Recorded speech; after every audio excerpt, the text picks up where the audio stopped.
नमस्कार, मी सुरेश चिरडे. आपण पाहतात महाराष्ट्र 24 न्यूज. लोकसभा मतदारसंघाची पुनर्रचना विधेयक संसदेत येणार. 2011च्या जनगणनेनुसार मतदारसंघाची पुनर्रचना होणार. संसदेच्या सुरू असलेल्या अधिवेशनामध्ये लोकसभा मतदारसंघाचे पुनर्रचना विधेयक येणार आहे. त्यानुसार सध्याच्या घडीला महाराष्ट्रामध्ये 48 लोकसभा मतदारसंघ आहे, परंतु पुनर्रचनेमध्ये 72 लोकसभा मतदारसंघ होणार.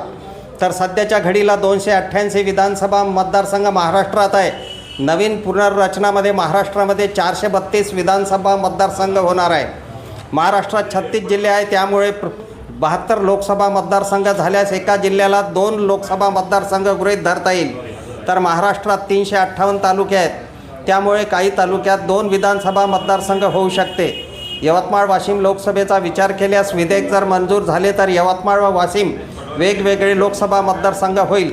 तर दिग्रस मतदारसंघाऐवजी दिग्रस, दारवा व नेर हे वेगवेगळे विधानसभा मतदारसंघ होऊ शकतात.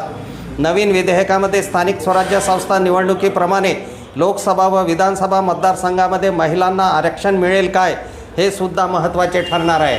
आमच्या पुढील बातम्याचे अपडेट पाहण्याकरिता आत्ताच आमच्या चॅनलला सबस्क्राईब करा व बेल आयकॉनवरती क्लिक करा. धन्यवाद.